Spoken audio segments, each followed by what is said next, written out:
Hello विद्यार्थी मित्रों, very good morning. Shri हीरप्पा कन्या प्राथमिक विद्यालय कालावड़। આજે આપણે ધોરણ 7 વિષય છે ગુજરાતી સેમેસ્ટર બીજાની અંદર આપણે ચેપ્ટર નંબર 12 જેનું નામ છે હાઈસ્કૂલમાં ત્યાં પહોંચ્યા છીએ। તો આજે ચેપ્ટર નંબર 12 ની અંદર આપણે હાઈસ્કૂલમાં એટલે કે આપણી સ્કૂલની અંદર, હાઈસ્કૂલ એટલે કે હાયર સેકન્ડરી વિભાગ એટલે એને આપણે કહીએ છીએ હાઈસ્કૂલ। આપણે જાણીએ છીએ કે પ્રાથમિક વિભાગ, માધ્યમિક વિભાગ અને હાઈસ્કૂલ વિભાગ એવી રીતે શાળાની અંદર વિભાગો પાડેલા હોય છે। તો આ ચેપ્ટરનો પ્રકાર છે એક આત્મકથાખંડ। એક આત્મકથાખંડ સ્વરૂપે આપણને પાઠ આપેલો છે, એટલે કે પોતાના જ બધા વિચારો, વર્ણનો બધું આમાં લેખકે વર્ણવ્યું છે, એટલે એનો પ્રકાર આપણને એક આત્મકથા ખંડ સ્વરૂપે આપેલો છે, જેમના લેખક છે ગાંધીજી, આપણે જાણીએ છીએ। હવે જોઈએ આપણે આગળ કે લેખક પરિચય જોઈએ। લેખકનું નામ છે ગાંધીજી એટલે કે મહાત્મા ગાંધી। તો મહાત્મા ગાંધી વિશે આપણે સૌ કોઈ જાણીએ છીએ। મહાત્મા ગાંધીજીના પાત્ર વિશે, તેમના જીવન વિશે, તેમની કેળવણી વિશે, તેમના કાર્યો વિશે આપણે સૌ કોઈ પરિચિત છીએ। તો અહીં લેખક આપણા મોહનભાઈ કરમચંદ ગાંધી, જેનું ગાંધીજીનું પૂરું નામ। તે આપણા ભારતના ભૂતપૂર્વ રાષ્ટ્રપતિ રહી ચૂક્યા છીએ, તે પણ આપણે જાણીએ છીએ। તો મહાત્મા ગાંધીજીએ પોતાના જીવન પ્રસંગો પોતાના આત્મખંડ સ્વરૂપે અહીં આપણને આપેલું છે। તો આપણે જોઈએ લેખક પરિચય। આપણને અહીંયા સરસ ગાંધીજીનું ચિત્ર પણ આપેલું છે। ત્યાર પછી તેમનું નામ પૂરું મોહનદાસ કરમચંદ ગાંધી। ત્યારબાદ તેમનો જન્મ 2 ઓક્ટોબર 1869। આપણે જાણીએ છીએ 2 ઓક્ટોબર આપણે ગાંધી જયંતિ તરીકે ઉજવીએ છીએ। ત્યારબાદ તેમનું જન્મ સ્થળ પોરબંદર અને તેમનું મૃત્યુ 30/1/1948। આ વિશે આપણે જાણીએ છીએ અને જાણતા જ હોઈએ છીએ, કારણ કે ગાંધીજીથી આપણે ખૂબ જ પરિચિત છીએ। ત્યાર પછી જોઈએ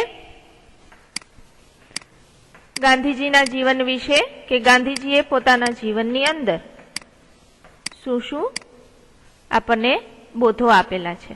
આપણે જોયું તેમનું પૂરું નામ, ત્યાર પછી જન્મ, ત્યાર પછી જન્મ સ્થળ અને તેમનું મૃત્યુ। હવે આપણને લેખક વિશે થોડીક માહિતી મેળવવાની છે કે લેખક શ્રી એટલે કે મોહનદાસ ગાંધી રાષ્ટ્રપિતા અને મહાત્મા ગાંધી તરીકે સમસ્ત ભારતીય પ્રજાના હૃદયમાં આદરભર્યું સ્થાન પામ્યા છે। મેં તમને પહેલા જ કીધું કે આપણે ભારતના ભૂતપૂર્વ રાષ્ટ્રપતિ એટલે કે મોહનદાસ કરમચંદ ગાંધી વિશે આપણે જાણીએ છીએ। તો તેમણે રાષ્ટ્રપિતા તરીકે અને મહાત્મા ગાંધી તરીકે સમસ્ત એટલે કે બધી જ ભારતીય પ્રજાના હૃદયની અંદર ખૂબ જ માનભર્યું સ્થાન તેમણે મેળવ્યું હતું। ત્યાર પછી જોઈએ આપણે જાણીએ છીએ વિદ્યાર્થી મિત્રો, મહાત્મા ગાંધીજીએ ભારતને આઝાદ કરવા માટે આઝાદીની લડતમાં પોતાનો ખૂબ જ મહત્વપૂર્ણ ભાગ ભજવેલો હતો। હવે જોઈએ કે તેઓ વકીલાતનો અભ્યાસ કરતા હતા, એટલે કે પોતે વકીલનો અભ્યાસ કરતા હતા। ત્યારે તેમણે દક્ષિણ આફ્રિકાની અંદર વસતા હિન્દુઓ ઉપર ગોરા અંગ્રેજોના રંગદ્વેષનો જુલમ સામે સ્વમાન અને હક માટે તેમણે લડત ચલાવી હતી। વિદ્યાર્થી મિત્રો, આપણે જાણીએ છીએ કે રંગદ્વેષ એટલે કે કાળા અને ગોરા વચ્ચેનો ભેદભાવ। હિન્દુઓ કાળા હોય છે, જ્યારે અંગ્રેજો ગોરા હતા ત્યારનો જે એનો રંગદ્વેષ હતો, એનો જે જુલમ એ લોકો કરતા હતા રંગ માટે કે તમે કાળા છો અને અંગ્રેજો ગોરા છે, એવો જે રંગભેદ કરતા હતા, તેની સામે તેમને જુલમ કરી અને સ્વમાન અને હક માટે ખૂબ જ લડાઈ કરી હતી। ત્યારે ગાંધીજી વકીલનો જે વ્યવસાય કરતા હતા ત્યારે તે ક્યાં ગયા હતા? તો કે દક્ષિણ આફ્રિકાની અંદર તે પોતાનું વકીલાતનું ભણવા માટે ગયા હતા. ત્યાં જઈ અને તેમણે એ જોયું કે ત્યાં જે હિન્દુઓ વસતા હતા તેની ઉપર આ ગોરા અંગ્રેજો ખૂબ જ જુલમ કરતા હતા. શેના માટે જુલમ કરતા હતા? તો કે રંગ દ્વેષ માટે, એટલે કે આપણા રંગ માટે, આપણા શરીરના રંગ માટે તેઓ ભેદભાવ કરતા હતા. તો એના માટે હક અને સ્વમાન જળવાઈ રહે તે માટે ગાંધીજીએ ખૂબ જ લડત ચલાવી હતી. ત્યાર પછી જોઈએ ગાંધીજીએ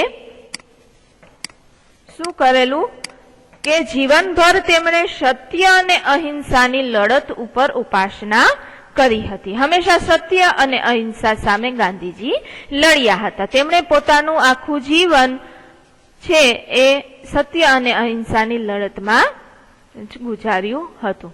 આપણે જાણીએ છીએ કે ગાંધીજી સત્ય અહિંસા પ્રેમ માટે જાણીતા હતા. ત્યાર પછી જોઈએ કે સત્યના પ્રયોગો અથવા આત્મકથામાં ગાંધીજીએ નિખાલસતાથી સત્યની પ્રતિષ્ઠા કરતી પોતાની જ જીવન કથા સરળ અને સચોટ ગદ્યમાં નિરૂપી છે, જે વિશ્વભરની ઉત્તમ આત્મકથાઓમાંથી એક છે. તેમણે 2 પુસ્તક લખેલા હતા જેમાં પોતાના જ જીવન વિશેની કથા વર્ણવેલી છે, જેનું નામ હતું સત્યના પ્રયોગો અને બીજું નામ હતું આત્મકથા. તો આ 2 પુસ્તકોમાં ગાંધીજીએ પોતાની જે સત્ય હતી, પોતાના જીવન વિશેની જે સત્યતા હતી એને સરળ અને સચોટ શૈલીની અંદર ખૂબ જ સરસ નિરૂપણ કરેલું છે. તો આ તેની સરસ મજાની કથા છે. આત્મકથા એક વિશ્વભરની એક ઉત્તમ આત્મકથા હોય ને તેવું લાગતું હતું. ત્યાર પછી જોઈએ કે હજી પણ આપણે વાંચીએ સત્યના પ્રયોગો અને આત્મકથા તો આપણને રૂબેરૂપ ગાંધીજી જ નજર આવે, કારણ કે એના જીવન વિશેની તમામ બાબતો તેમણે પોતાના પુસ્તકોની અંદર વર્ણવેલી હતી. ત્યાર પછી જોઈએ કે લેખક એટલે કે ગાંધીજીએ કયા કયા પુસ્તકો લખ્યા હતા? તો કે હિન્દ સ્વરાજ, આરોગ્યની ચાવી, અનાશક્તિ યોગ, મંગલ પ્રભાત અને વ્યાપક ધર્મ ભાવના. આ તેમના જાણીતા પુસ્તકો હતા. ત્યાર પછી જોઈએ ગાંધીજીએ દક્ષિણ આફ્રિકાની અંદર સત્યાગ્રહનો ઇતિહાસ પુસ્તકમાં ત્યાં ચાલેલી 8 વર્ષની લાંબી સત્યાગ્રહની લડતનો ચિતાર આપ્યો હતો. આપણને પુસ્તક પણ અહીં બતાવ્યું છે, જેમાં ગાંધીજીએ સત્યાગ્રહ એટલે કે સત્ય માટેની જે એની લડત હતી તેનો ઇતિહાસ આ પુસ્તકની અંદર, અને પાછો કેટલો? તો કે 8 વર્ષ ચાલે એટલી લાંબી લડતનો ચિતાર આ પુસ્તકની અંદર દેખાડવામાં આવ્યો છે. ત્યાર પછી જોઈએ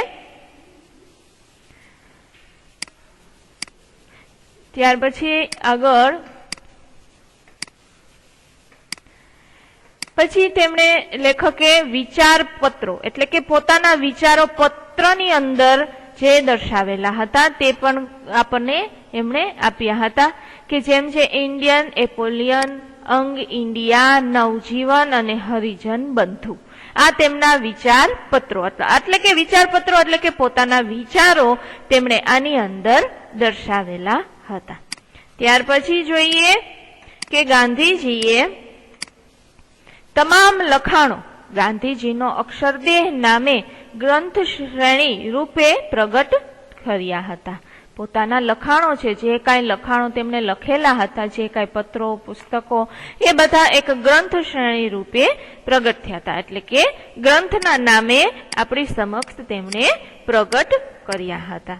ત્યાર પછી જોઈએ કે સાદગી ભર્યું જીવન, પછી સ્વભાવની અંદર એકદમ સ્વાભાવિકતા, એકદમ સરળતા અને ભાષાનું તળપદું બળ તેમના ગદ્યની લાક્ષણિકતા હતી. એટલે કે તે કાંઈ જે કાંઈ પાઠ કે જે કાંઈ બારે પાડે એની અંદર મૂળ શું હોય છે?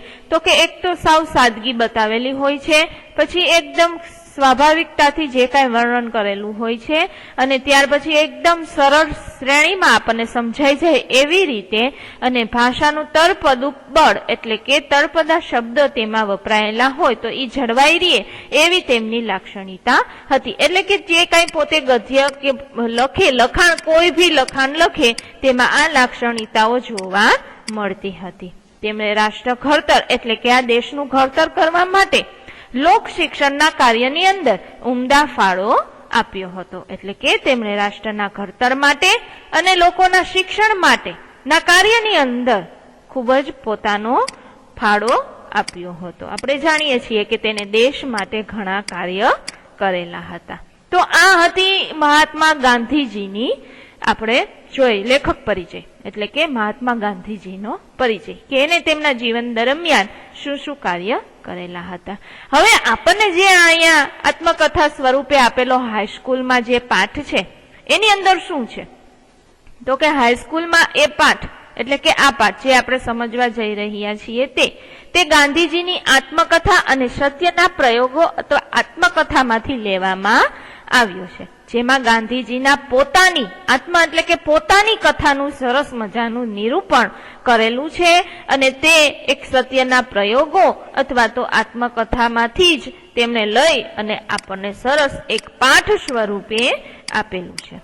ત્યાર પછી જોઈએ કે જેમાં આ પાઠની અંદર શું છે, ગાંધીજીના છે આપણે જોઈએ કે ભાઈ એના આત્મના બધા વિચારો ને બધું આપણને દેખાડવામાં આવ્યું છે. તો જોઈએ કે એમના વિદ્યાર્થી જીવનના કેટલાક સ્મરણો એટલે કે પોતે જ્યારે વિદ્યાર્થી હતા ત્યારના તેમની ઘણી બધી યાદો અને શિક્ષણ વિશેના ઘણા બધા વિચારો સ્પષ્ટ રીતે રજૂ કર્યા છે. આ પાઠની અંદર વિદ્યાર્થી જીવનના એમના પોતે જ્યારે વિદ્યાર્થી હતા અને હાઈસ્કૂલની અંદર ભણતા ત્યારના ઘણા બધા યાદી અને શિક્ષણ પોતે કેવું હોવું જોઈએ એ વિશેના પોતાના વિચારો આપણને સ્પષ્ટપણે રજૂ કર્યા છે. જે આપણે પાઠ સમજશું એટલે આપણને ખ્યાલ આવશે. તો આ હતી લેખકની પરિચય અને ત્યાર પછી પાઠની થોડીક સમજૂતી અને હવે આપણે કરી દઈએ પાઠની શરૂઆત.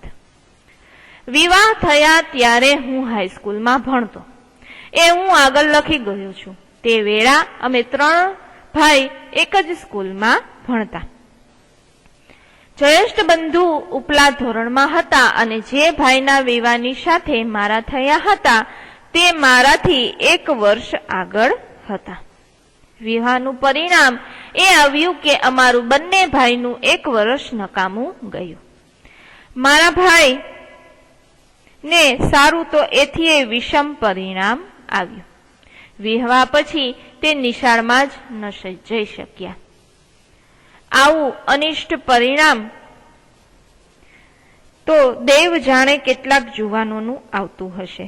વિદ્યા અભ્યાસ અને વિવાહ બે એક સાથે તો હિન્દુ સંસારમાં જ હોય.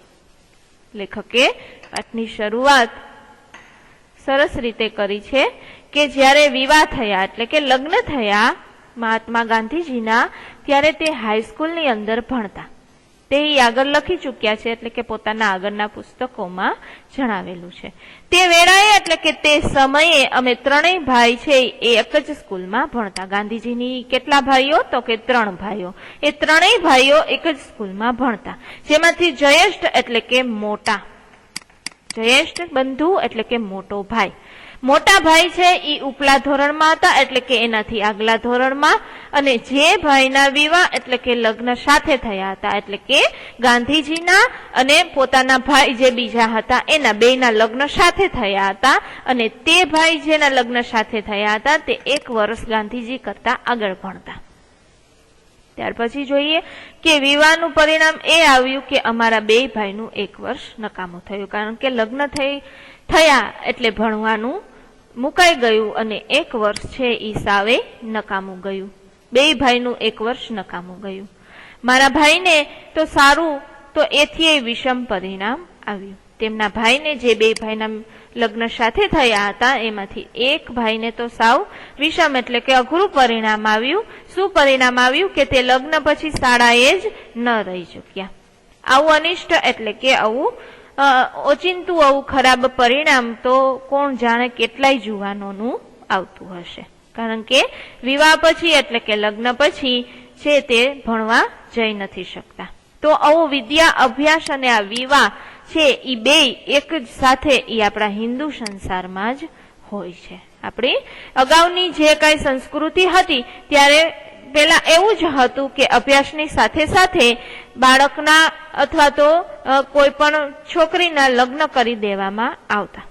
પણ હવે અત્યારે એવું નથી, કારણ કે હવે આપણે અભ્યાસને ખૂબ જ મહત્વ આપી રહ્યા છીએ. એટલે સૌ પ્રથમ અભ્યાસ પૂર્ણ થાય ત્યાર પછી જ આપણે વિવાહની વાત કરીએ છીએ. પણ ગાંધીજીએ અહીંયા પોતાના સમયની વાત કરેલી છે કે જ્યારે એનો સમય હતો, જ્યારે તે પોતે હાઈસ્કૂલમાં ભણતા, ત્યારે એના ભણવાની સાથે સાથે પોતાના વિવાહ પણ કરી દીધા હતા, જેમાંથી પોતાના ભાઈ જે હતા તેને સારું પરિણામ ન આવ્યું, કારણ કે વિવાહ થતા તે શાળાની અંદર જ ન રહી શક્યા. તો આવું અનિષ્ટ એટલે કે આવું તો ખરાબ પરિણામ દૈવ એટલે કે કેટલાય જણાનું, ન જાણે કેટલાય જણાનું આવતું હશે. ઘણા જુવાનોનું આવતું હશે કે જેને લગ્નની સાથોસાથ અભ્યાસ પણ ચાલુ રાખવો પડે. પણ આ આપણી હિન્દુ સંસારની સંસ્કૃતિ હતી કે અભ્યાસની સાથોસાથ વિવાહ કરી દેવા. ત્યાર પછી જોઈએ કે મારો અભ્યાસ તો ચાલુ જ રહ્યો, હાઈસ્કૂલમાં હું ઠોઠ નિશાળીઓ ન ગણાતો, શિક્ષકોની પ્રીતિ તો હંમેશા સાચવી જ રાખતો. હવે ગાંધીજીનો અભ્યાસ તો ચાલુ જ રહ્યો, વિવાહ થઈ ગયા છતાં પણ, અને હાઈસ્કૂલની અંદર પોતે ઠોઠ નિશાળીઓ એટલે કે નબળો વિદ્યાર્થી ન ગણાતા પણ હોશિયાર વિદ્યાર્થી ગણાતા, અને શિક્ષકોની પ્રીતિ તો હંમેશા સાચવી હતી. એટલે કે શિક્ષકોનું માન તો ગાંધીજીએ હંમેશા જ સાચવ્યું હતું. દર વર્ષે જ્યારે મા બાપને વિદ્યાર્થીના અભ્યાસ તેમજ વર્તન વિશે પ્રમાણપત્ર મોકલવામાં આવતા, તેમાં કોઈ દિવસ મારું વર્તન કે અભ્યાસ ખરાબ હોવાની ટીકા થઈ નહોતી. દર વર્ષે માતા પિતાને જાણ કરવામાં આવે કે તમારો બાળક જે વિદ્યાર્થી તરીકે અમારી શાળાની અંદર આવે છે તો તેનું અભ્યાસ તરફ કેટલું ધ્યાન છે અને તેમના વર્તન વિશે કેટલું ધ્યાન છે, કેટલું પોતાનું વર્તન સારું કરે છે, ખરાબ કરે છે. તો આવા બધા જ વર્તન વિશેના પ્રમાણપત્ર આપણા વાલીઓને એટલે કે મા બાપને મોકલવામાં એટલે કે દેખાડવામાં આવે છે. તેમાં ગાંધીજીને કોઈ વખત વર્તન ખરાબ કે અભ્યાસ ખરાબ હોય એવી ટીકા કરવામાં આવી નહોતી, કારણ કે ગાંધીજી ભણતરની અંદર પણ એટલા જ હોશિયાર હતા. જ્યારે બીજા ધોરણ પછી ઇનામો પણ લીધા અને 5મા તથા 6ઠા ધોરણની અંદર તો તેમણે માસિક 4 રૂપિયા અને 10 રૂપિયાની શિષ્યવૃત્તિ પણ મળી. આપણે જાણીએ છીએ કે શિષ્યવૃત્તિનું શું મહત્વ છે. અભ્યાસની અંદર આપણને પણ શિષ્યવૃત્તિ વિદ્યાર્થીઓને અમુકને મળતી હશે. તો બીજા ધોરણ અને પછીના ધોરણોની અંદર તેમને ઇનામો પણ લીધા, એટલે કે નંબર આવે અભ્યાસની અંદર એટલે ઇનામો આપવામાં આવતા. પછી જ્યારે લેખક છે અનુક્રમે 6ઠા ધોરણમાં અને 5મા ધોરણમાં એમ આગળ વધતા ગયા એટલે તેમને શિષ્યવૃત્તિ સ્વરૂપે મહિને 4 રૂપિયા અને 10 રૂપિયાની શિષ્યવૃત્તિ મળતી. શિષ્યવૃત્તિ એટલે કે વિદ્યાર્થીને ભણતરના ખર્ચ માટે જે નાણાંની એટલે કે પૈસાની મદદ મળે છે એ દર મહિને લેખક એટલે કે ગાંધીજીને મળતી. આ મળવામાં મારી હોશિયારી કરતા દેવે વધારે ભાગ લીધો હતો. પોતાને જે કાંઈ આ શિષ્યવૃત્તિની મળે છે એ જાણે ભગવાને એમાં વધારે ભાગ લીધો એના કરતા, એટલે કે ભગવાને તેમને દેવામાં ખૂબ મદદ કરી એવો ભગવાનનો તે ઉપકાર માનતા. એ વૃત્તિઓ બધા વિદ્યાર્થીઓને સારું નહીં, પણ જેઓ સોરઠ પ્રાંતના હોય ને તેમાં પહેલું પદ ભોગવે તેને સારું હતી.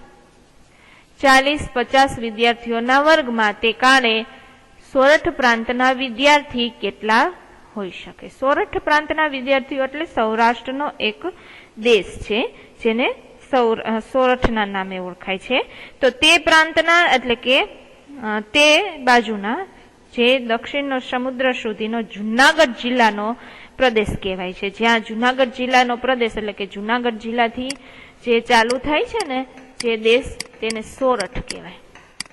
જુનાગઢ જિલ્લાનો પ્રદેશ એટલે કે જુનાગઢ જિલ્લાના જે કોઈ ગામો આવે ને આજુબાજુના તેમને સોરઠના નામેથી ઓળખાય છે. એટલે કે તે પ્રાંતના જે કાંઈ વિદ્યાર્થીઓ હોય એમાં 40-50 વિદ્યાર્થીઓની વર્ગની અંદર તે સમયે તે કાળે એટલે કે તે સમયે તે સોરઠ પ્રાંતના વિદ્યાર્થીઓના કેટલાક હોઈ શકે.